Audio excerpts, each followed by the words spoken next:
Oke, selamat datang di Metox. Kali ini gue setelah hampir kurang lebih 3 bulan off, gue hari ini datang lagi bersama dengan seorang narasumber yang luar biasa, tokoh Gen Z.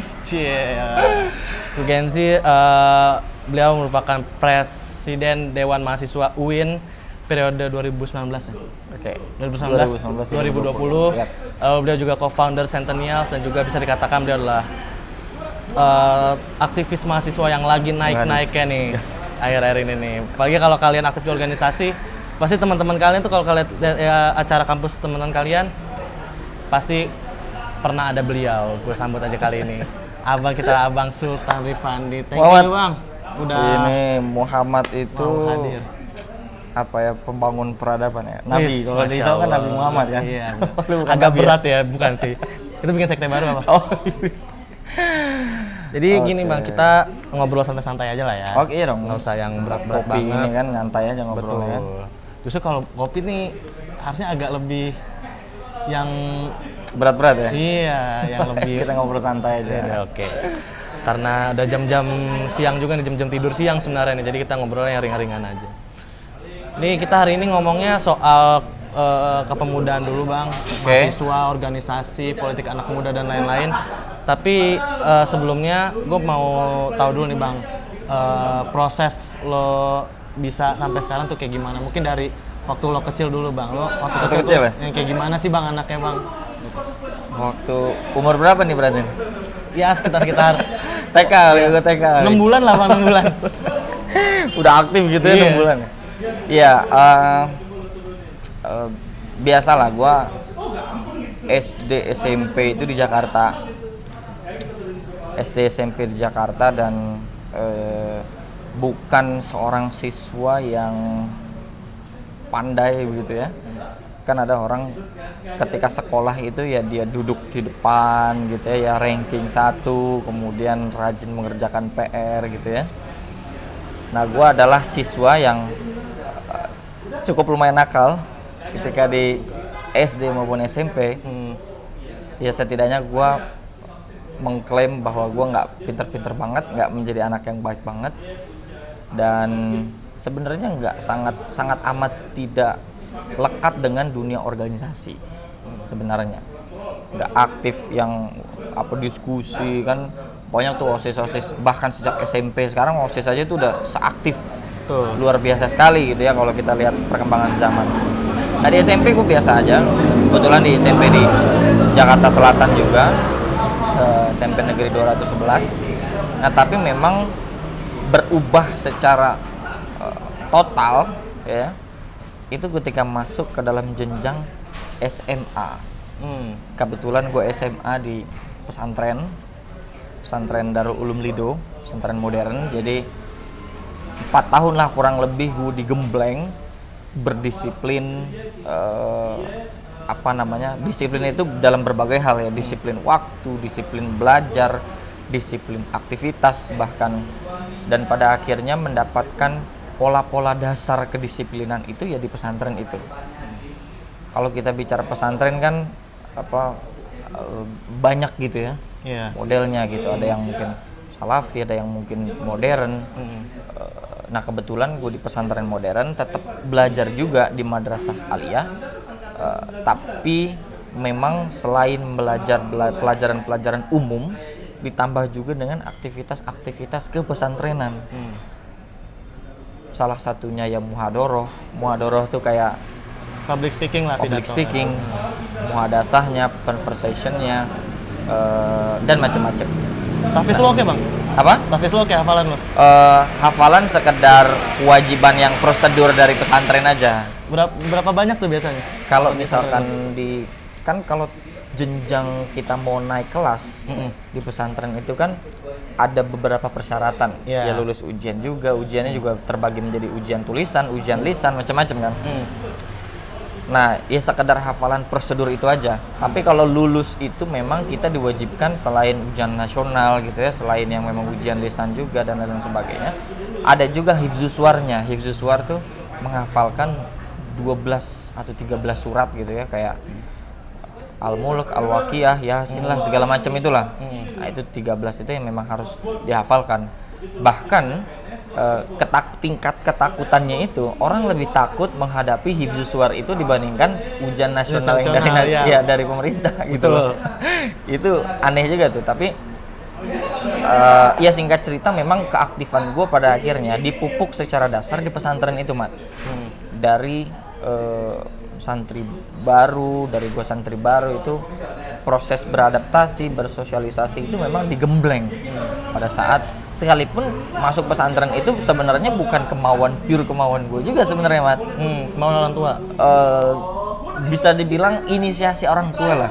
Karena ketika itu gue juga nggak dapat SMA negeri di Jakarta. Akhirnya dibandingkan SMA swasta di Jakarta, ya udahlah ikut aja deh. Nah kebetulan orang tua gue juga dua-duanya alumni pesantren itu juga. Begitu. Okay. Jadi pesantren gue Darul Ulum Lido ini adalah cabang dari Darul Ulum yang ada di Kota Bogor, Bantar Kemang namanya. Nah dua-duanya bokap nyokap gue tuh ketemu di situ. Satu kelas. Jadi ustadz seniornya, guru-gurunya itu kebetulan kenal. Dan memang betul-betul tanpa prepare, nggak ada persiapan gue, Mat. Jadi lucunya karena udah diomelin lah ya, nggak dapet SMA, terus juga macam-macam deh, kompleks ya ketika itu. Udahlah ikut aja yuk. Gue kira gue diajak jalan-jalan, Mat. Diajak jalan-jalan kita ke daerah Lido, ke daerah Sukabumi itu. Udah kan, jalan-jalan kan namanya juga. Nah, gue nggak dibilangin kalau itu ke pesantren, kalau itu ujian gitu ya. Akhirnya datang ke sana. Hari apa ya, Jumat apa Sabtu kalau nggak salah. Nah minggunya tuh kalau nggak salah itu gue langsung nginep dulu di penginapan. Paginya tuh gue diajak, ayo main yuk ke mana, ada pokoknya satu tempat gitu kan. Terus gue dibekelin satu pulpen. Gue bingung kan, udah tuh ke ruangan itu. Begitu gue masuk ternyata itu ujian tes. Gue dijebak juga kan. Dijebak ya. Nah bahkan keilmuan gue pun sebenarnya menjadi perhitungan dalam arti dari sekian banyak santri baru yang daftar, nama gue tuh menjadi list nama calon santri yang dirapatkan apakah ini mau lulus atau tidak. Karena gue nulis bismillahnya tuh nggak bisa waktu itu. Gue nulis Allahu Akbar itu mungkin nggak bisa waktu itu. Subhanallah kan ada itu tes-tesnya nulis Subhanallah, Masya Allah. Itu gue nggak bisa. Berarti lu waktu itu berarti lu nama lu tuh yang di terbawah gitu ya?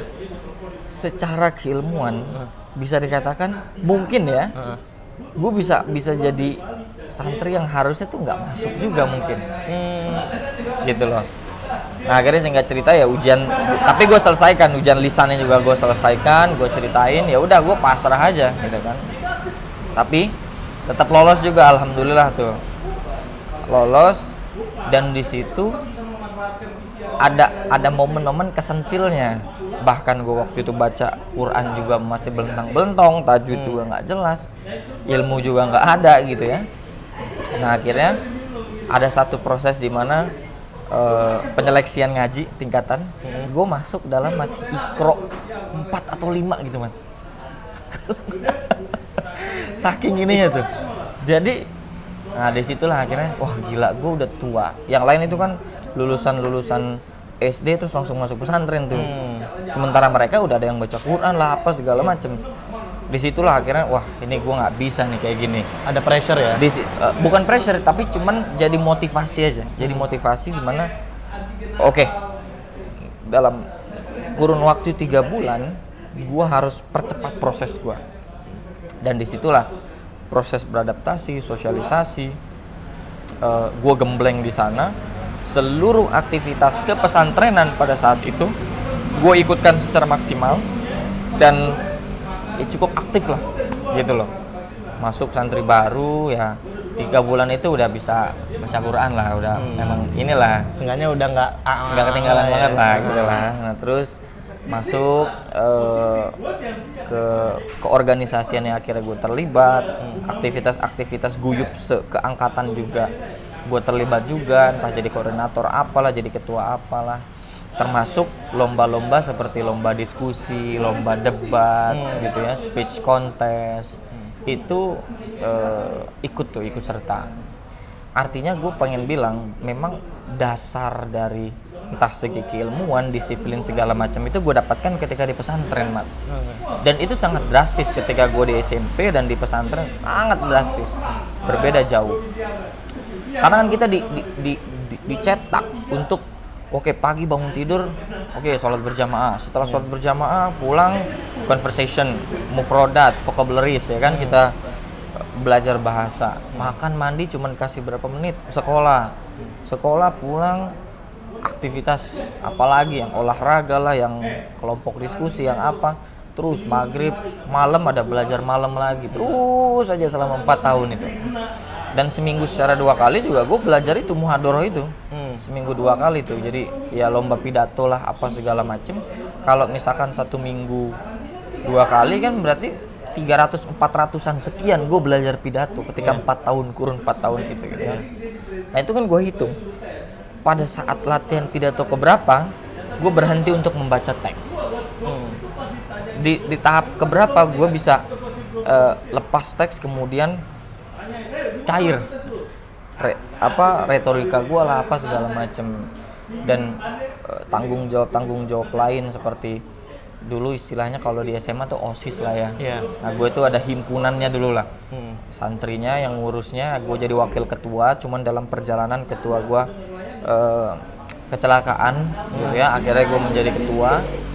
Nah di situ gue dapat banyak dasar-dasar proses keorganisasian, diskusi dan lain-lain sebagainya, sampai pada akhirnya gue iseng-iseng pada saat itu mencoba untuk oke deh, gue mau daftar SNMPTN.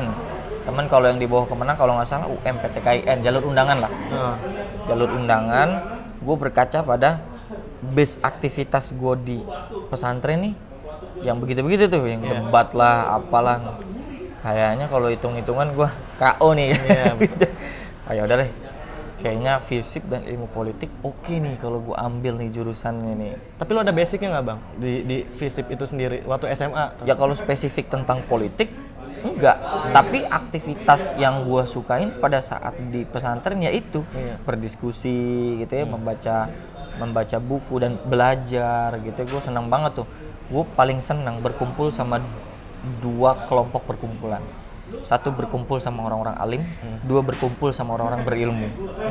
Itu gak tahu kenapa ya, kita kayak charging lagi aja gitu loh. Walaupun kadang kita nggak ngerti ya apa yang mereka omongin. Ya, tapi nyaman aja gitu. Aja gitu loh. Seneng aja gue kalau kumpul sama itu kan. Nah akhirnya iseng-iseng daftar divisi peminjakaran, keterima. Udahlah, daripada kita gambling, kita jalanin aja deh. S1 fisip ya kan, di ilmu politik jurusannya. Dan sama dasar-dasar kelenturan sosialnya, beradaptasinya, bersosialisasinya, itu akhirnya gue bawa juga ketika ke mahasiswa. Makanya waktu di mahasiswa gue dari semester 1 gue ikut HMI, gue ikut fisip mengajar, gue ikut macam-macam kegiatan diskusi. Jadi gue masih inget banget ketika itu semester 1 belum ada seminggu gue kuliah, itu gue langsung dikasih sama senior gue itu buku Bertrand Russell, dan diwajibkan untuk membaca dari halaman sekian sampai sekian dan harus mempresentasikan Plato dan Socrates. Lu kalau baca buku Bertrand Russell, lu baca aja belum tentu paham tuh. Iya. Buku filsafat tuh ada kan. Nah, udah digembleng, tapi nggak apa-apa karena penasaran gue kan lumayan ini ya, jadi coba deh baca dulu. Meskipun disuruh bikin paper, tapi gue kerangkain dulu deh ininya apa segala macem. Terus ikut divisi pengajar. Visi pengajar itu 1 LSO di kampus waktu itu, yang setiap Sabtu Minggu itu kita ke lapak pemulung di Lebak Bulus. Yang kita mengajarkan anak-anak pemulung tentang pendidikan secara informal. Ya belajar mengaji. Kalau gue waktu itu spesifik mengajar mahfuzot, manjada wajada, muzafaro zofiro, itu gue sebarkan tuh ya sebagai ya motivasi juga, ya menghafal juga mereka, yang macam-macam deh. Terus di HMI juga cukup aktif sampai akhirnya pernah juga gue mencalonkan sebagai calon ketua jurusan himpunan di jurusan ilmu politik itu sendiri. Gue sebagai wakil ketua gue ada senior gue dan kalah ketika itu. Tapi dari proses kekalahan itu gue ditarik ke pengurus pusat langsung, Dema UIN-nya, universitasnya gitu loh. Nah udah dari situ terus menyibukkan diri mencari aktivitas yang memang bermanfaat lah. Seenggaknya gue suka itu, bermanfaat juga, perbanyak teman juga. Sampai akhirnya semester 3 itu ditarik ke UNIF, menjadi anggota bidang kemahasiswaan. Lanjut periode berikutnya masuk lagi pengurus di Dema UI-nya sebagai sekretaris bidang hubungan antar lembaga. Baru yang ketiganya gue mencalonkan diri sebagai ketua Dema UI Jakarta. Kira-kira proses apa ya, dasar-dasar kehidupan gue begitulah. Oke. Dari jalur pendidikan. Nah bang, gue mau nanya juga pas lu masuk organisasi itu sendiri bang. Pasti kan ada sebelum lu daftar ada pergolakan, maksud gue. Oh iya, di UIN itu apalagi banyak banget. Iya kan, ada kayak lu mau masuk tapi kayak lu mungkin dapat cerita-cerita yang dari senior-senior lo atau bahkan dari teman-teman lo gitu loh. Itu pada akhirnya lu memutuskan masuk organisasi itu atas alasan apa bang? Sebenarnya begini, gue itu kalau secara kultur kepesantrenan banyak banget yang kasih masukan. Udah lu masuk sini aja, apalagi di UIN kita tahu ya di Ciputat itu kalau lu jadi mahasiswa baru di Ciputat itu kayak pasar. Kayak pasar tuh dalam arti semua akan datang menawarkan lu gabung sini aja, lu gabung sini aja kan kira-kira ya. Sekalipun iya kita bisa memilih, tapi pilihan-pilihan itu pada akhirnya diselundupkan pada tekanan-tekanan yang diberikan oleh banyak sekali alus informasi. Kita bisa mengkaji ini secara positif maupun negatif ya. Kita sedikit misalkan secara positifnya adalah ketika latar belakang kita entah dari SMA kemudian atau pesantren atau apapun itu ada banyak sekali pilihan dihadirkan seperti itu, orang berlomba-lomba. Positifnya adalah kontra narasi itu bergerak secara cepat sehingga kelompok-kelompok yang memanfaatkan momentum itu untuk ke arah sudut-sudut segmentasi ideologi tertentu akan semakin menipis teman. Kan kita sekarang banyak mendengar kampus tersusupi kelompok-kelompok yang dalam tanda kutip ekstrim, apapun itu, entah kanan maupun kiri ya. Nah, bagaimana cara menghentikan seperti itu? Ya dengan melakukan kontra narasi. Bagaimana kontra narasi bisa tumbuh kalau pilihannya hanya itu aja? Kan gitu. Harus ada alternatif lah ya. Alternatif. Nah, di Ciputat itu banyak sekali alternatifnya. Mau base-nya adalah NU, ada PMII, base-nya Muhammadiyah, ada IMM, mau base-nya macam-macam, ada HMI, macam-macam gitu kan. Nah, kebetulan gue HMI. Nah, dari situlah. Tapi negatifnya itu, orang jadi bising tuh. Jadi bising, wah ini apa kok semuanya ngajak, semua yang ngundang. Kalau yang memang kayak gue misalkan masuk memang mencari hal itu, ya oke-oke aja. Mencari keaktifan, mencari organisasi, komunitas, macam-macam. Tapi kalau orang yang nggak terbiasa dengan itu pasti akan, apa sih ini? Kan gitu, ya kan? Yang ada malah dia nggak ikut kemana-mana. Ikut kemana-mana gitu kan. Sorry aku gue tuh. Nggak ikut kemana-mana kan. Nah dari situlah akhirnya banyak lah yang kasih masukan kesini aja, kesini. Tapi di situ gue sudah diajak berpikir terlebih dahulu. Diajak berpikir dalam arti, yes silakan aja kalau lo mau masuk ke sini, plus minusnya seperti ini, potensinya begini, kekurangannya begini. Gue cari tahu juga yang sebelahnya tuh, organisasi ekstra yang lain. Oh ini base-nya begini, kalau lo begini. Jadi begitu gue udah taruh di atas meja semuanya, kira-kira mana yang memang cocok nih ya, kan gitu kira-kira. Nah pada saat itu gue ada diskusi sama salah satu senior yang memberikan referensi cukup menarik. NDP-nya kalau di HMI itu kan kita kenal namanya NDP. Bagaimana Indonesia dan Islam itu ada titik temunya, titik komprominya, pergolakannya, nilai-nilai dasar perjuangannya, kemudian ada filsafat ilmunya. Dari situ loh, wah kayaknya menarik nih. Dari segi keilmuan itulah pada akhirnya gue memutuskan, oke deh, gue masuk HMI kalau untuk organ ekstra ya. Karena gue tertarik dengan sisi keilmuannya, gue lanjutkan jenjang pendidikannya ke LK2. Gue LK2 di Sumeneb waktu itu, di Jawa Timur.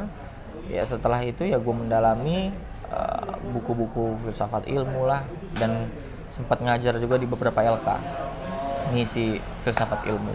Tapi pada saat itu lu udah tahu belum HMI itu apa, lu udah tahu belum? Secara umum kan ya kan bisa di searching juga kan. Secara umum ya kita ketahui juga, kita cari informasinya juga.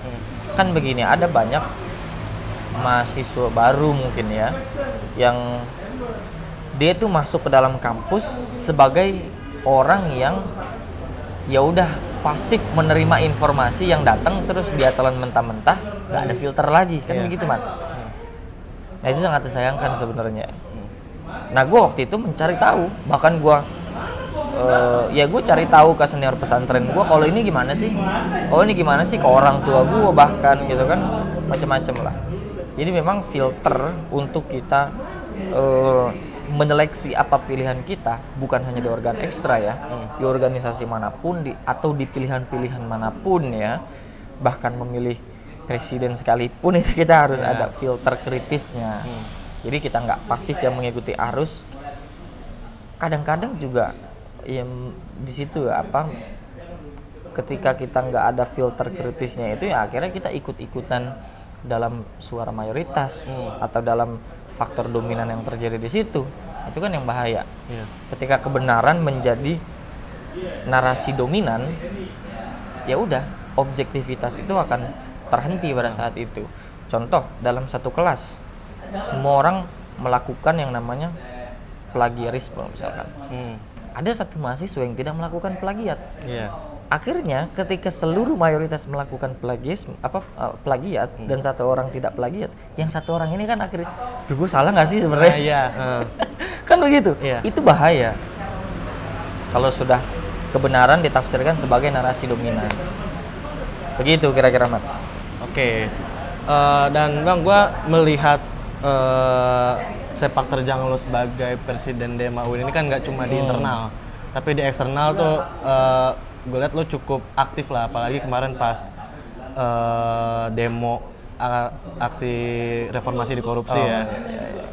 Pokoknya ada 3 serangkai lah tuh yang paling banyak lah itu, banyak lah. Tapi yang cukup gue kenal ya, 3 orang itulah gitu, yang sekarang akhirnya gue juga bisa ketemu satu-satu sama lo. Tapi sebelumnya gue mau ini dulu nih Bang, nanya dulu soal waktu lo jadi presiden DEMA UIN nih. Ketika lo jadi terpilih gitu ya, concern utama lo di UIN itu sendiri apa sih? Atau mungkin secara kemahasiswaan sendiri gitu ya, untuk mahasiswa itu, concern utama lo yang mau lo gali itu apa? Atau masalah yang mau selesaiin itu apa? Gini, UIN itu adalah kampus yang kadangkala orang bingung sama UIN. Karena kan kalau kampus yang di bawah Kemendikbud Dikti orang sudah banyak yang tahu, ya kan, banyak lah. Nah UIN ini kan di bawah Kemenak. Nah banyak orang ketika itu memfokuskan bahwa kayaknya kalau mahasiswa UIN mereka hanya concernnya hanya fakultas tarbiyah, usuluddin dan isu-isu keagamaan aja deh. Iya kan? Orang memikirkan di situ tuh. Akhirnya begitu gue terlibat dalam kepengurusan, seringkali gue melihat UIN ditempatkan tidak pada proporsi yang memang sesuai pada kualitasnya. Jadi hierarki akreditasi kampus, hierarki gagah-gagahan kampus, hierarki eksklusivitas kampus itu terjadi. Dan gue geram akan hal itu, Mat. Jujur aja gue geram banget. Kayak hanya seolah-olah yang bicara tentang demokrasi kampus ini doang misalkan, atau bicara isu kemanusiaan hanya kampus ini doang misalkan, isu HAM atau isu korupsi atau isu apa gitu. Atau bahkan ada nggak sih Bang tekanan-tekanan dari entah senior atau mungkin dosen gitu ya, yang kayak udahlah kita di sini aja gitu. Nanti kita akan sampai pada titik itu. Oke. Nah dari titik itu akhirnya gue ada kepercik satu niat bahwa nggak seperti itu cara kerjanya. Cara kerja berpikir mahasiswa itu tidak bergantung pada lembaganya. Sekalipun lembaga kampus lu itu akreditasinya A, tapi itu nggak berlaku dalam lembaga mahasiswanya. Sekalipun kampus lu gede, tapi ternyata ada kampus baru yang lebih merakyat, isunya lebih populis, terus lebih dirasakan dampaknya, ya dia harus sejajar, setara. Kampus diakreditasi sama pemerintah. Lembaga kampus yang dikelola mahasiswa, BEM-nya, DEMA-nya itu nggak diakreditasi sama pemerintah. Yang mengakreditasi sendiri ya mahasiswanya, yang mengakreditasi ya masyarakatnya, begitu loh. Dari titik itulah akhirnya kayaknya nanti kalau misalkan gua ada kesempatan untuk jadi ketua DEMA, gua akan buktikan bahwa UIN juga bisa kok. Nah, begitulah kira-kira. Percikannya seperti itu. Akhirnya setelah rezekinya ketemu gitu ya, kesempatannya ada, di situ fokusnya gue bagi mana yang isu internal, mana yang isu eksternal. Ada pembagian kerja, tapi memang gue secara pribadi memang lebih fokus pada isu-isu eksternal. Ketemulah momentumnya reformasi di korupsi, revisi undang-undang KPK yang sekarang jadi undang-undang, RKUHP, macam-macam lah, itu kan jadi booming lah ketika itu. Bahkan sempat gue itu tampil di salah satu stasiun televisi yang news anchor-nya itu aja nggak tahu DEMA UIN itu apa. Oh, kampus UIN itu ada ilmu politik ya? Tuh. Oh, kayaknya gue perempuan ya? Laki. Oh, oke. Di situ akhirnya ya ketika status kelembagaan kita tidak diketahui, apalagi kalau bukan gagasan yang memang kita tonjolkan. Disitulah cara memperkenalkan gue. Oke. Viral kan waktu itu kalau nggak salah itu. Itu acara berita pagi bukan? Enggak dong. Bukan ya? Kupas tuntas. CNN. Oh. Yang waktu gue menjawab apa Pak Wiranto ketika itu kan konferensi pers, ini gerakan mahasiswa ditunggangi gerakan radikalisme semacam lah itu. Yang gue jawab di situ. Kupas tuntas kalau nggak salah yang pakai kacamata itu kan? Iya. Depannya A kan orangnya? Dulu gua kenal akrab sama presenternya, sekarang masih suka komunikasi. Cuma memang ya itu tadi, kadang-kala UIN itu dipersepsikan tuh hanya soal-soal isu-isu keagamaan aja. Sekalipun ya oke juga, kita bicara agama oke, tapi yang non agama pun juga kita bisa juga begitu loh. Jadi mahasiswa kalau udah pakai hierarki begitu ya susah juga kan. Binus can relate loh itu. Oke. Ya itu dia, kampus negeri, swasta, besar kecil itu nggak ada aturan baku gitu loh. Itu bukan budaya yang bagus gitu loh. Jadi jangan pernah meng-underestimatekan satu kampus, entah dia maupun negeri maupun swasta, kemudian kita berpikiran oh ini kayaknya lebih pinter yang di ini nih, lebih pinter yang di sini. Enggak kok. Semua akan tergantung pada isi kepala si mahasiswanya. Begitu, Mat. Oke, Bang, kita tadi udah masuk ke reformasi di korupsi nih, Bang. Gua kan melihat isu itu sebagai isu yang cukup panas juga lah pada saat itu ya. Sampai anak STM turun ya kan, yang ngeblokir jalan tol, main bola di jalan tol. Bahkan sampai ada anak BINUS yang turun juga. Begitu ya? Iya. Lo ikut turun? Enggak dong. Oh, enggak. Kan saya masih SMA. Oh iya. Nah, terus itu jadi sebuah apa ya? Gue rasa menjadi sebuah titik balik lah. Oke. Bagi mahasiswa itu setelah tahun 98. Karena menurut gue itu salah satu aksi terbesar setelah 98 kan. Oke. Sebelumnya nggak terlalu banyak lah aksi-aksi sebesar itu gitu loh. Bahkan sampai menelan korban jiwa juga. Iya gitu, betul, 5 orang itu ya, Randi dan kawan-kawan ya. Itu sangat kita sayangkan lah itu terjadi. Nah, Bang, gue mau nanya, Bang, ketika aksi itu terjadi ya, atau pertama kali lo dengar akan ada aksi itu, lo salah satu penggagasnya, inisiatornya juga nggak? Mungkin kebetulan menjadi salah satu kampus yang memang membawa massa pada saat itu. Oke. Terus kenapa, Bang? Maksud gue kenapa pada akhirnya lo memutuskan bahwa oke, kita harus turun nih ke jalan? Oke. Memang kalau kita bicara 2019 ya, Mat, ya itu kompleks lah. Iya. Banyak peristiwa politik, banyak peristiwa nasional yang memang terjadi pada saat 2019, termasuk pemilu itu kan 2019 macam-macam. Nah, kalau kita spesifik bicara gerakan mahasiswanya, memang gue katakan bahwa cukup kaget. Tidak ada yang tidak kaget melihat kesadaran anak-anak muda, entah SMA, STM maupun kampusnya, itu mengalami semacam buka puasa gerakan pada saat itu. Kita tahu 5 tahun terakhir jalanan itu kan diisi oleh kaum kanan katakanlah ya ulama Islam, gerakan Islam itu yang mengisi aspal di jalanan lah kan gitu kira-kira. Nah akhirnya dibuka kerannya pada saat itu ketika 2019 yang akhirnya Alma Mater mengisi jalanan pada saat itu kan. Tapi memang kalau ditanya kenapa pada akhirnya berangkat, akhirnya ikut serta, itu memang udah katakanlah menjadi akumulasi kegeraman gitu ya Mat ya. Jadi melihat dari perilaku pengambil kebijakannya itu sendiri ketika membuat undang-undang, membuat kebijakan secepat itu gitu loh, tidak prosedural, secara substansi juga sulit sekali untuk kita perdebatkan. Macam-macam lah itu terakumulasi, kemudian juga terjadi semacam apa ya, kolaborasi antara isu yang memang terjadi dalam dunia nyata dengan kreativitas anak-anak muda yang ada di dunia maya. Itu terjadi itu, sehingga apa yang kita diskusikan di sini kan bisa didengarkan juga oleh mereka yang ada di Sulawesi, Papua, Sumatera. Disitulah akhirnya bertemu tuh kegeraman, kecemasan, kekesalan anak-anak muda pada saat itu bertemu dengan perangkat teknologi, informasi, sosial media yang begitu masif, membuat kesadaran itu begitu mengakar dan meluas secara cepat.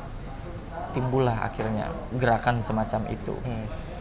Jadi kira-kira itulah kalau kita mau analisis dasarnya gitu Mat ya. Tapi ya semua banyak orang yang terlibat di sana.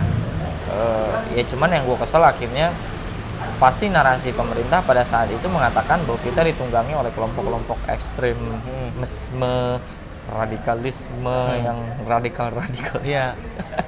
Tapi nih Bang, gue penasaran nih. Gue selalu ada narasi di setiap aksi ya, nggak cuma aksi mahasiswa aja sih, bahwa aksi tersebut ditunggangi, aksi tersebut disponsori. Ya kan gue juga belajar lah, ada state sponsor dan lain-lainnya gitu lah, ada sponsori negara, bahkan ada sponsori oleh tangan-tangan tak terlihat.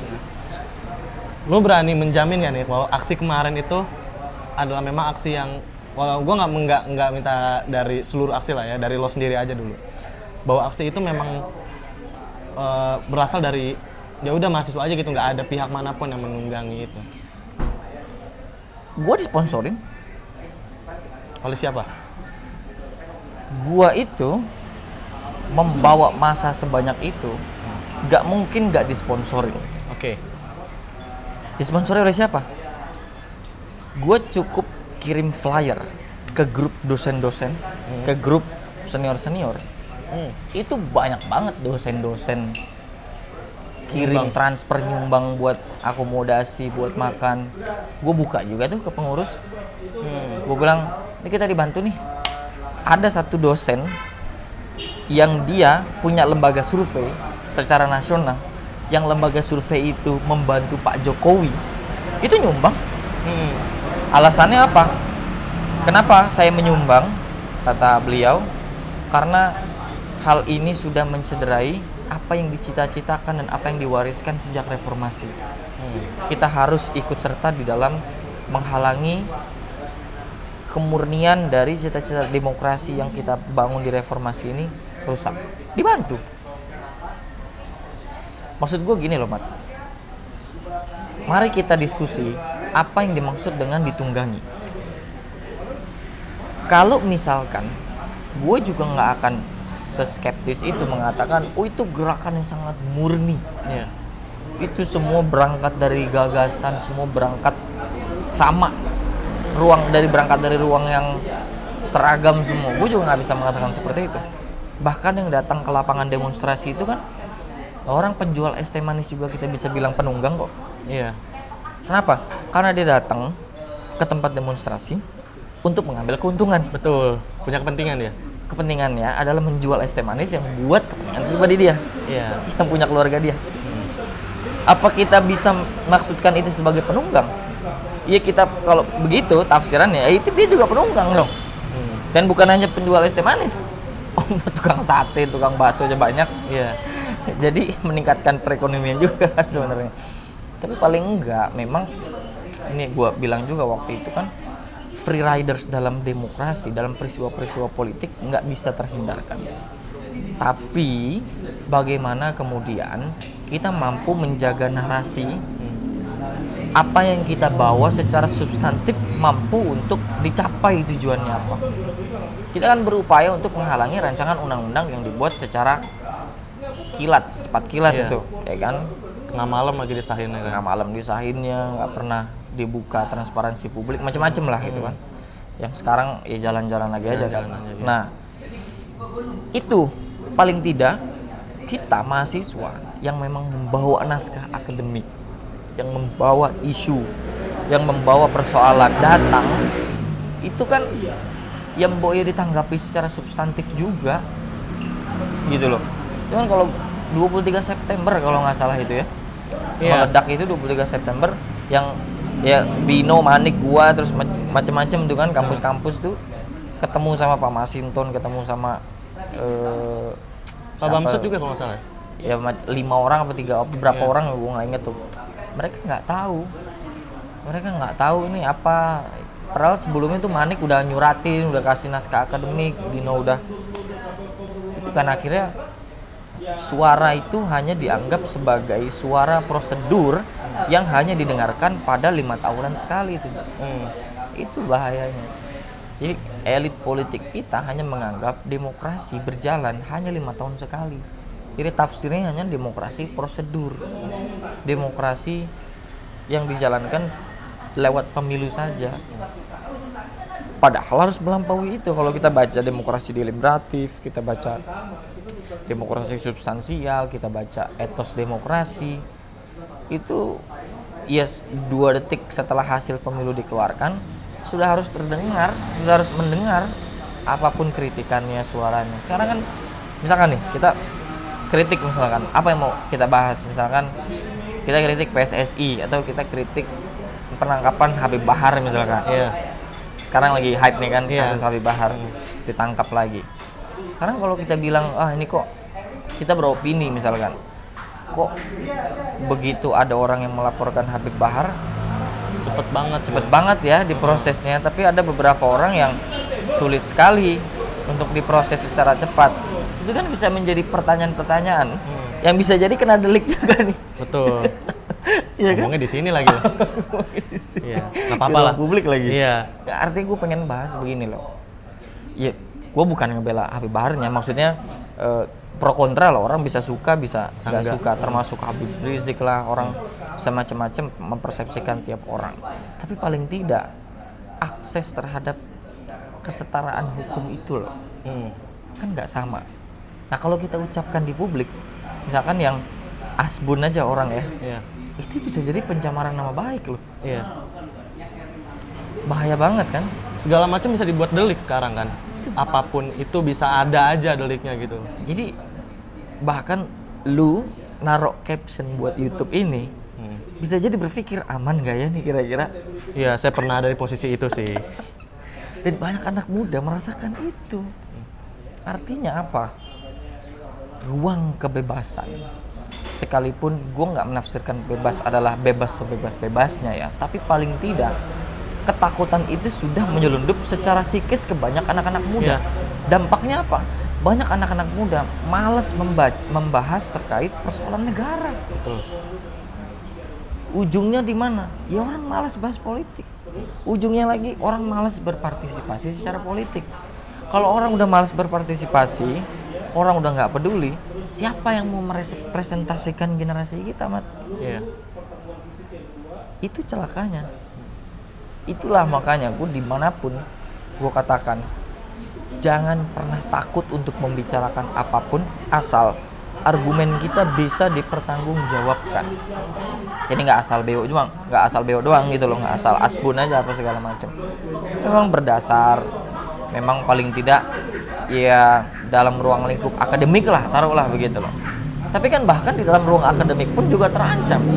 Ada banyak sekali mahasiswa, ketua-ketua BEM secara horizontal diserang buzzer, Iya. secara vertikal diancam undang-undang ITE. Coba, gua pun kan pernah juga Iya. pencemaran nama baik gitu dilaporkan. Yang waktu itu ada masalah di kampus tuh kan. Itu makanya kita harus melakukan pemberontakan secara budaya menurut gua, bahwasanya jangan sampai dipengaruhi oleh ketakutan yang sengaja diperluaskan secara masif, entah oleh aparat, oleh negara atau apapun itu ya. Kenapa gue bilang? Karena bahaya cuy kalau kita nih udah, kalau anak muda udah nggak ada yang mau bikin YouTube kayak gini buat membicara tentang isu-isu politik, isu-isu negara gitu ya. Terus ya udah, hanya politik itu dikonsumsi hanya orang-orang tua atau mungkin anak muda, tapi anak mudanya yang punya privilege, yang bapaknya pejabat, yang bapaknya punya finansial cukup besar, Yang punya akses lah punya ya. akses. Sementara kita yang berproses begini di organisasi, dari satu tempat belajar ke tempat belajar yang lain, nggak dapat tempat. Sekalipun kita nggak bisa memilih ingin dilahirkan oleh siapa, tapi paling tidak mereka yang dilahirkan memiliki privilege tertentu harus sadar bahwa barrier itu harus dihancurkan oleh mereka yang punya akses. Kalau lu emang anak pejabat, ya lu sadar lu pergunakan segala privilege itu untuk membantu banyak orang, untuk kebermanfaatan banyak orang. Nah gimana kalau anak pejabat buat ngedengerin orang ngomong aja nggak bisa? Nah, oke. Ini menarik bang, karena gue pernah ngobrol sama temen gue. Dia bukan anaknya sih, tapi ya adalah hubungannya gitu. Dia ini ngomongnya gini sama gue gitu. Gue kayak ngapain sih kayak gitu, kayak ngomongin politik-politik segala macem, karena pada akhirnya ya I have to fight for myself katanya. Lo tuh memperjuangkan diri lo sendiri gitu loh. Kayak seolah-olah kayak memang ya udah apapun hasilnya ya, apapun isu itu yang dibawa dan apapun hasilnya, lo tetap akan berjuang buat diri lo sendiri gitu. Lo negara tuh kadang nggak hadir juga buat lo gitu. Itu makanya kan, itu yang bahaya. Itu cerita satu orang di kampus lo, apa di ruang pertemanan lo, atau di kelas lo lah. Nah kalau tiap circle ada satu orang yang seperti itu, Banyak juga jadi di kampus, bahkan di kecamatan, di semua, di setiap lingkaran pertemanan kita orang berpikir seperti itu, kan bahaya. Itu makanya yang gue bilang kita harus melakukan perlawanan budaya. Agar apa? Agar memang demokrasi ini bisa berjalan yang tidak hanya privilege demokrasi akhirnya gitu, Mat. Ya orang oke lah, gue juga nggak bisa menyalahkan orang yang berpikir seperti itu. Toh akhirnya juga kita akan berjalan sendiri-sendiri juga kok gitu kan, orang juga kepentingan sendiri-sendiri loh. Iya, tapi bayangkan kalau semua akhirnya berpikir seperti itu. Bayangkan 2024 sekitar 60-70%, ya setengah bahkan mayoritas DPT ya pemilih pemula pada 2024 itu anak muda, tapi tidak ada yang concern pada isu-isu anak muda, ekonomi, pendidikan, politik, demokrasi. Gimana coba, Mat? Itu makanya tuh Kak, gue dulu bikin paper LK2 pakai teorinya Stiglitz. Ada istilah yang namanya imperfect information. Imperfect information itu adalah, jadi gini, kadangkala orang miskin tercipta atau terturunkan kemiskinannya karena memang dia tidak mendapatkan akses informasi terhadap seperti mereka yang anak-anak orang kaya. Jadi kalau kita dilahirkan dari keluarga tukang becak misalkan, ya dia nggak bisa menyekolahkan di sekolah yang mahal, dia nggak bisa dapat circle pertemanan orang-orang kaya, sehingga dia tidak mendapatkan akses informasi seperti orang-orang yang kaya, maka secara kecenderungan dia akan mewariskan keturunan seperti ya tukang becak lagi. Struktural ya? Struktural. Iya, kemiskinan struktural. Problem kita struktural memang. Tapi beda kan kalau ketika kita dilahirkan sama orang kaya, orang pejabat misalkan, ya sekolahnya udah mahal. Yang circle pertemanan juga anak-anak pejabat. Yang informasinya, mentalnya, pola pikirnya terbentuk sebagai anak orang kaya juga. Nah kalau hal ini terus-menerus berjalan seperti itu, dan yang punya privilege nggak sadar untuk menghancurkan barrier itu, untuk menghancurkan imperfect information itu, bukan hanya secara problem ekonomi struktural, tapi kejahatannya juga kejahatan struktural. Itu yang gue geram Mat. Tapi gue pernah baca juga sih Bang, pernah dengar juga kayaknya sebenarnya tuh untuk orang-orang yang ada di middle bottom ini, pemerintah tuh udah banyak lah melakukan ya semacam bansos dan lainnya lah ya. Walaupun akhirnya ya ditilep juga kan. Cuma ya seenggaknya programnya ada lah gitu kan.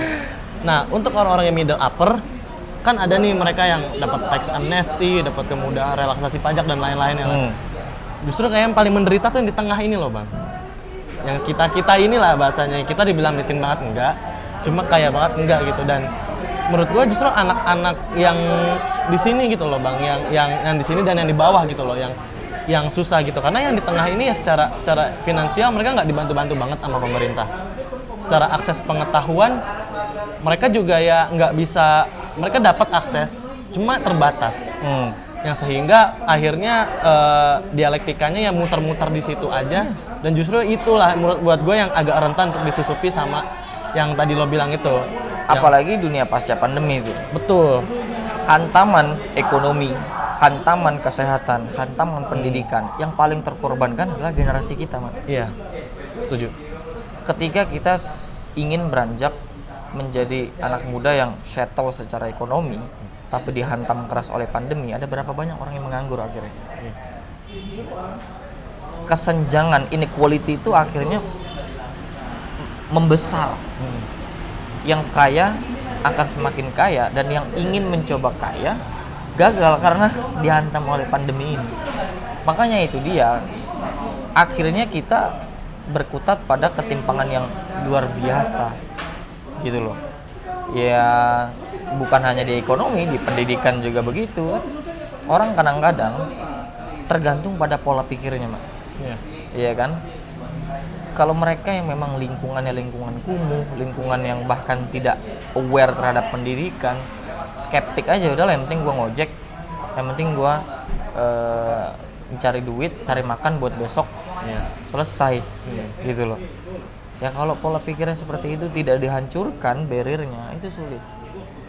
Gitu, Mat. Makanya ya siapapun itulah, kita mungkin termasuk menjadi orang yang mendapatkan privilege, tapi kan privilege kita mungkin ya akses keilmuan kan banyak ya, kita menafsirkan privilege itu banyak, tapi paling tidak mereka yang dilahirkan dari anak keluarga yang mapan, mereka yang memang punya banyak akses, berlebih akses bahkan daripada cuman yang melakukan kesenangan pribadi gitu ya, Mat. Ya minimal coba belajar beradaptasi, nggak perlu pakai hierarki status sosial, berteman pada siapapun, membantu memecahkan barrier tadi supaya nggak terjadi terus menerus problem struktural, entah kemiskinan struktural macam-macam ya kan. Tapi kalau kita cek misalkan di parlemen sekarang, itu kan yang sekarang banyak terlibat di pemerintahan ya, entah di eksekutif ataupun di legislatif katakanlah ya, memang udah lumayan anak-anak mudanya.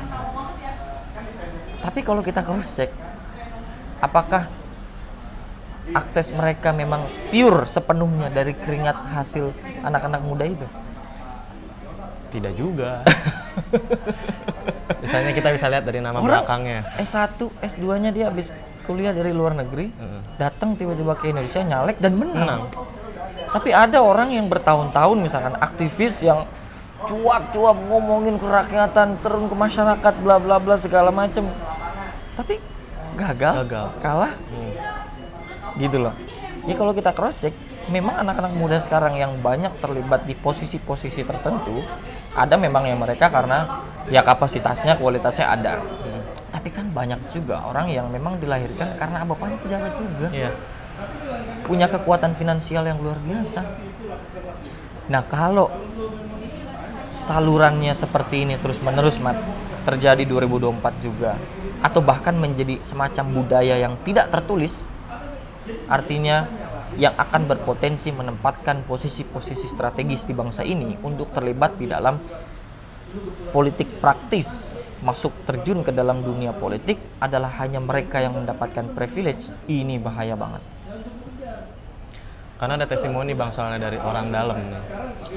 Katanya bahkan banyak anggota dewan ya, mereka tuh pakai Excel aja nggak bisa. Make apa ya, baca data aja nggak bisa. Lu pernah lihat nggak sih ada satu berita kayak cuplikan rapat DPR itu periode lama tapi yang dia tuh bertanya gitu kan, dikasih Excel nih kan, dikasih lihat nih datanya kayak gini. Dia bertanya ini data ini angkanya muncul dari mana gitu. Ya dari Excel Pak gitu. Emang ngitungnya gimana gitu pas segala macam. Dia akhirnya bertanya, kurang lebih dia pakai waktu bertanyanya tuh lama cuma buat nanya rumus Excelnya itu kayak gimana kerjanya gitu. Ini kan cukup berbahaya juga kan. Nah. Ya itu ya oke lah kalau perintilan teknis bisa diselesaikan sama TA, sama staff. Tapi paling tidak Substansi kecakapan untuk membuat kebijakan yang pro terhadap anak-anak muda gitu ya. Itu memang betul-betul mereka perjuangkan. Iya. Sekarang banyak anak muda mentalnya mental tua juga, Mat. Iya. Gitu loh. Jadi mental tua tuh kayak gimana ya? Sifatnya ingin mengkooptasi, nggak mau berkolaborasi, nggak bisa mendengarkan, nggak bisa menghargai, Nah, itu banyak monopoli. Dan mereka akhirnya ya udah, cuman gantian sama yang orang tua yang kemarin aja. Nggak ada diferensiasi kenapa dia, oh ya dia hadir buat memang memperjuangkan isu-isu anak-anak muda gitu. Hanya ada pergantian orang tapi kulturnya tuh tetap bertahan di situ. Sepakat. Nah, tadi kan lo bahas kolaborasi nih, Bang. Gue mau membahas soal apa ya, komunitas kali ya, atau organisasi kepemudaan yang lo dirikan bersama dengan Bang Manik, Bang Dino, dan kawan-kawan yang lain ya. Centennials, Bang. Yap. Centennials itu apa sih, Bang? Lu juga kan bagian dari Centennial. Ya kan ini buat konten. Iya. Kalau gue tahu, lo tahu kita nggak jadi bikin konten. Benar. Pendek ntar jadinya. Iya. Ya, Centennial itu diciptakan ketika itu ya inisiatif pasca gua lulus ya.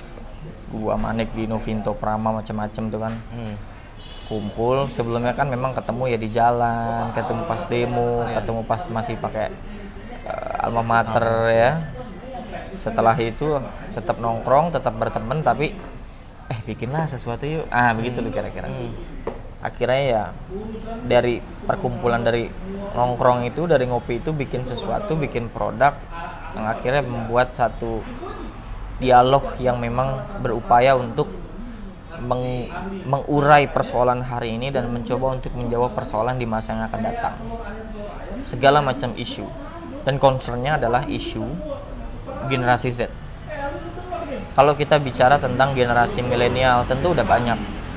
Banyak banget komunitas lah, acara atau apa segala macam. Tapi kan orang yang concern terhadap generasi Z ini yang lahir 95, 96 sampai 2009 atau 2010 itu atau 2008 ada yang mengatakan itu sedikit, nggak banyak, Mat. Disitulah kita mengisi ruang.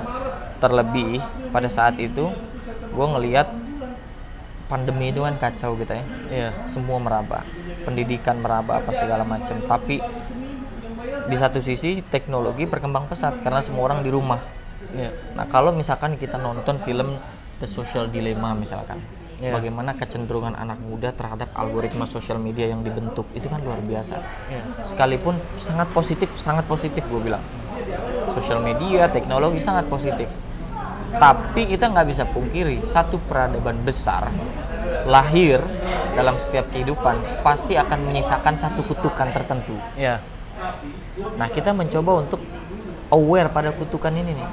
Sekarang orang bahkan handphone seperti ini ya, itu sudah bukan menjadi bagian kedua dari hidup kita. Sudah tune in dari kehidupan kita. Kalau handphone ketinggalan tuh kayak otak kita kayak ketinggalan juga. Psikologi kita kayak ketinggalan juga. Jadi nggak bisa tuh yang namanya ketinggalan. Nah, makanya tentu ya ini sesuatu hal yang positif, tapi kedua sisi uang ini nggak bisa kita pungkiri. Di pendidikan kita mau coba apa sih yang kurang, gitu kira-kira. Apalagi pandemi, belajar secara online lah, apa segala macem. Pendidikan hanya ditafsirkan sebagai transfer ilmu aja. Bagaimana soal pendidikan moralnya, bagaimana pembentukan karakternya, bagaimana kolaborasinya, bagaimana macam-macam. Lewat itulah harapannya bisa mengisi ruang-ruang itu. Ya sekaligus teman-teman buat nongkrong juga, diskusi juga, tempat dialog juga, ya lumayan lah bikin konten produktif juga, bikin hal-hal yang positif. Paling tidak kita nggak mati banget lah dalam pandemi ini. Gitu kira-kira Mat. Secara jangka pendek dulu deh Bang, goals-nya tuh apa Bang kalau untuk Centennials itu sendiri? Yaitu kalau jangka pendek itu kita mau mengisi ruang-ruang kosong yang luput orang lihat. Entah dari segi berbagai isu ya, artinya kita ingin ada komunikasi yang setara antar generasi. Kita ingin ada inisiatif kesadaran yang memang keluar dari memang kelompok kita, dari generasi kita. Jadi nggak cuman sekedar misalkan nanti nih 2023 atau 2024 baru nih misalkan generasi Z ini harus ini kita dengarkan harus apa, karena ya selain pemilih pemula juga kan banyak juga ininya suaranya. Baru deh orang. Tapi setelah itu ya udah akhirnya kan jadi gimmick doang, Jadi komoditas lah. jadi komoditas.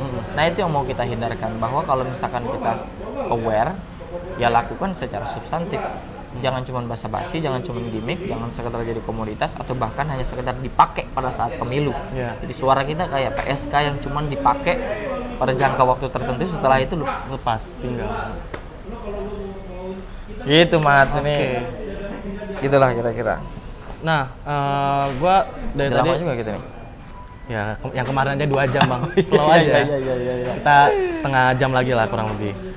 Soalnya nggak banyak lagi sih. Gue cuma mau nanya gini nih, yang pakai soal pemuda nih dalam politik. Kita dari tadi ngomongin banyak lah isu politik. Sekarang kan anak muda di politik ini lagi in-innya lah bahasanya. Walaupun sekarang lagi di tahap dimana partisipasi ya, representasi ini kan belum banyak kita kan, belum sebesar yang kita harapkan lah. Nah tapi ada es krim suaranya. Lanjut. Biasanya tapi partisipasi itu sendiri nih agak yang sekarang lagi berkembang pesat, tapi di sisi lain representasinya masih rendah.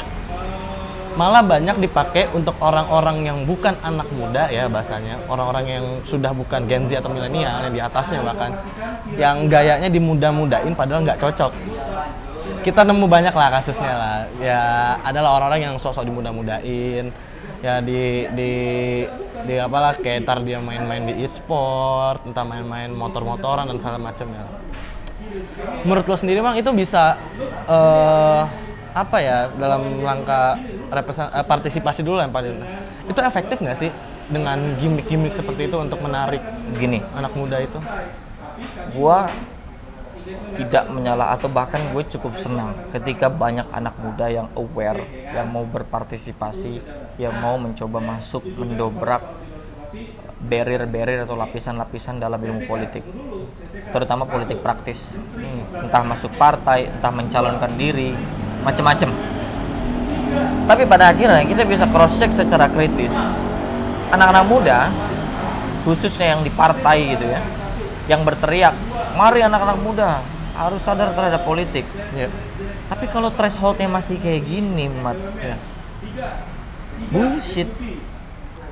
Menurut gua, semangat anak muda harus dibarengi dengan kemauan para orang tua, kemauan elit-elit politik, kemauan elit-elit partai politik untuk mau melakukan regenerasi secara besar-besaran, sehingga akal-akalan pemilu itu tidak terjadi.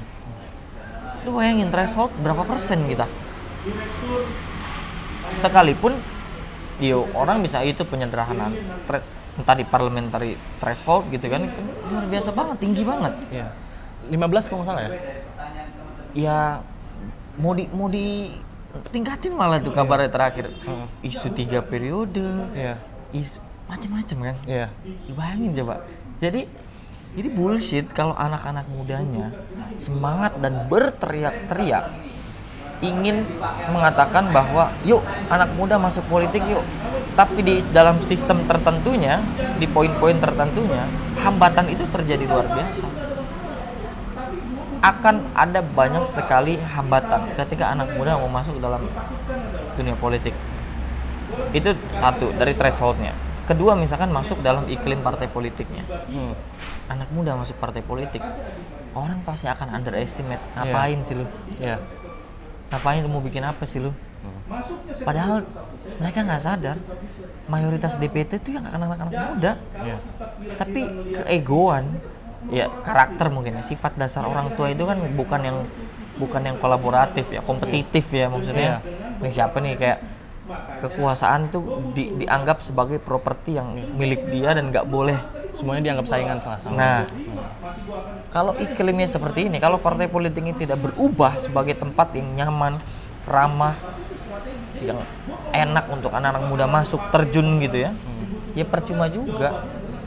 Masih feodal, masih melihat anaknya siapa, masih tergantung privilege, susah juga. Tapi ya itu tadi, gue yakin juga pada suatu saat nanti orang akan sadar bahwa ini udah zamannya anak muda dan harus dilakukan secara gigih oleh anak-anak muda itu sendiri. Karena nggak bisa kepentingan kita, isu generasi kita diwakilkan sama yang nggak paham tentang isu generasi kita, susah juga Mat, gitu loh. Jadi mungkin ya sekalipun gua seneng gitu ya melihat banyak anak-anak muda, tapi belum sampai pada gerakan akar yang substansinya memang membawa isu-isu kepemudaan. Masih menjadi lapisan kulitnya doang lah mungkin ya. Iya. Masih di kulit, nggak sampai pada isu-isu yang memang menyelesaikan persoalan gitu ya. Kemarin contoh misalkan kita lihat Brigita Hillary Rashid, Iya. sebagai anggota parlemen DPR RI termuda dan menangis. Kalau lu lihat di berita, dia menangis ketika dia wawancara di media Indonesia tuh. Kenapa? Karena dihantam, dikritik, apa segala macam kan. Artinya ya yang gue ingin soroti adalah ya sekalipun itu dia melakukan pro kontra ya, dia kan Iya. banyak pro kontra juga kan, melakukan ini itu segala macam kan. Tapi kita bisa melihat memang secara anak mudanya harus betul-betul berevolusi, bahkan berevolusi untuk memiliki mental yang tangguh untuk masuk dalam terjun dunia politik, dan harus tune in juga dengan budaya politik yang berlaku. Iya. Kalau budaya politiknya dalam pemilu misalkan masih menggunakan Iya. Moni. Nggak usah. kepeng, Iya. masih menggunakan politik uang yang bekerja, kemudian itu tadi privilege yang bekerja, sulit kita membayangkan ada transformasi besar-besaran yang itu diisi oleh anak-anak muda dan secara substansif melakukan perubahan besar, sulit. Tapi kan money politik itu kan bukan semata-mata cuma untuk mendapatkan kursi aja Bang. Ada yang gua lihat ya, orang itu kan kalau nggak diguyur dana kan kadang suruh milih kan susah Bang. Makanya begini, memang itu supply and demand juga sebenarnya Mat. Iya. Jadi selain memang sistem kita yang begitu, selain memang aktor-aktor politik kompetitornya juga begitu, memang masyarakatnya juga garung juga Mat. Iya. Jadi supply and demand juga. Artinya memang nggak bisa dipungkiri ketika ada calon politisi, calon pejabat, calon legislatif turun atau eksekutif turun ke masyarakat, masyarakat nanya, gue dapet apa? Yes. Masih seperti itu kan. Ya memang itulah tanggung jawab kita. Kalau misalkan kita mampu mengubah pola budaya secara cepat, secara besar-besaran, yang orang mengukur keterpilihan seseorang bukan dari amplopnya, bukan dari apa yang agamanya, apa sukunya, tapi memang apa yang mau dia bawa, gagasan apa, proker apa, dan lain-lain sebagainya. Gue pikir itu bisa mengikis politik uang. Kalau misalkan contoh 60% anak-anak muda 2024 secara serentak menolak apapun bentuk serangan fajar. Kelimpungan tuh politisi itu. Betul.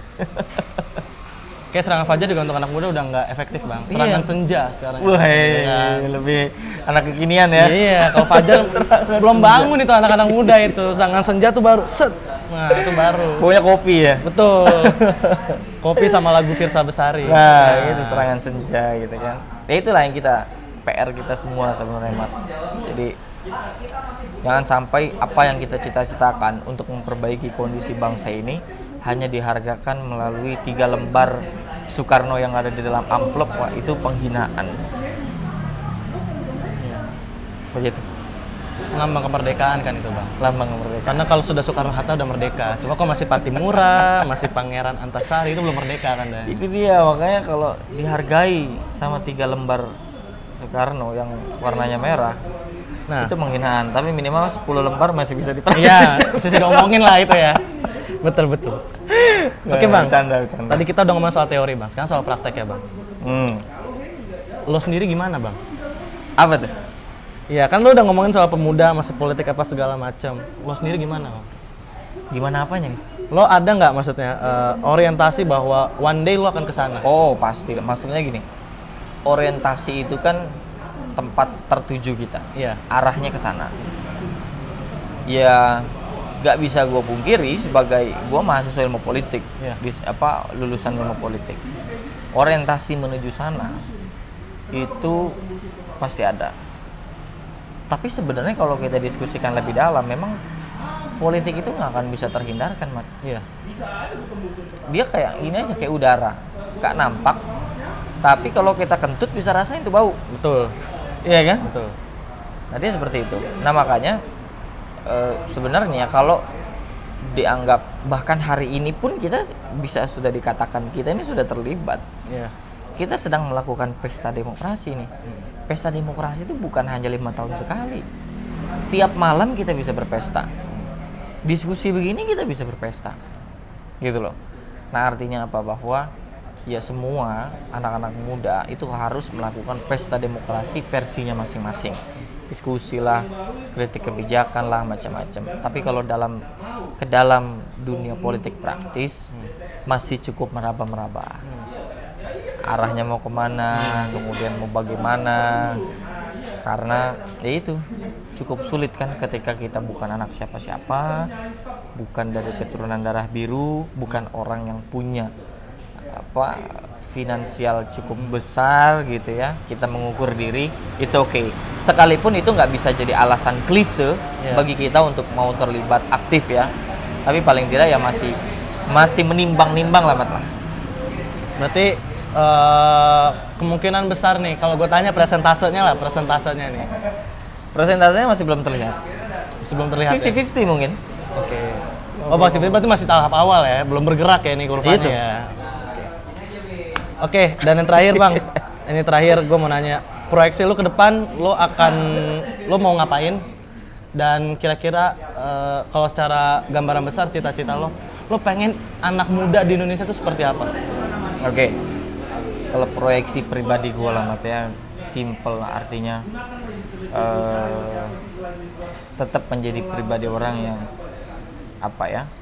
ya tetap hidup lah ya, hidup dalam arti tercukupi secara ekonomi, tidak terkerangkeng atau tidak ya tercukupi secara kebutuhan pribadi sehingga mampu melakukan inisiatif lain dan tidak hidup dari inisiatif itu tapi menghidupkan banyak inisiatif. Itu kan harus kita selesaikan dulu kebutuhan pribadi lah segala macam kan.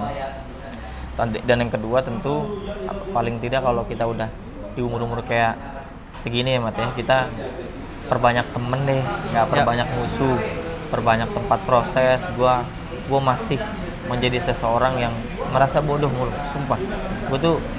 Gue tuh selalu mau cari tempat belajar di mana lagi gue bisa dapat ilmu. Gue berharap gue masih seperti itu aja. Gue nggak merugikan orang lain, gue nggak mencederai hati orang lain, gue nggak memanfaatkan dalam kepentingan jadi berteman jangka panjang, memperbanyak pertemanan yang jangka panjang.